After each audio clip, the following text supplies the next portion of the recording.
আজ আপনাদের সাথে আমি একটা অন্যরকম ডেজার্ট রেসিপি শেয়ার করব। তো এটাকে আপনারা ভাপা ম্যাঙ্গো সন্দেশ বলবেন নাকি ভাপা ম্যাঙ্গো দই বলবেন সেটা আপনারাই ডিসাইড করুন। আপনারা এটার নাম কি দেবেন সেটা ভাবতে থাকুন আর আমি রেসিপিটা স্টার্ট করি।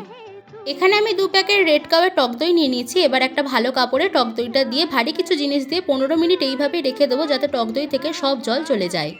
এবার মিক্সিং জারে একটা আমের আটি বাদে দুই দিকে দুটো স্লাইস টুকরো করে কেটে নিয়ে 2 চামচ চিনি আর 2 চামচ আমুল স্প্রে দিয়ে ভালোভাবে একটা ব্লেন্ড করে নেব। এবার জল ছড়ানো টক দই আর ওই মিশ্রণটা দিয়ে দুটোকে ভালোভাবে মিশিয়ে নেব।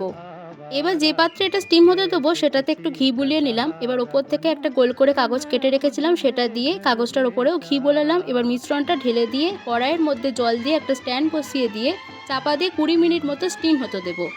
20 মিনিট পর ওভেন থেকে নামিয়ে ঠান্ডা করে নিয়ে ফ্রিজে ঢুকিয়ে দিয়েছিলাম 1 ঘন্টার জন্য। আর তারপর ফ্রিজ থেকে বের করে সুন্দর করে কেটে সার্ভ করলাম এই ডেজার্টটি।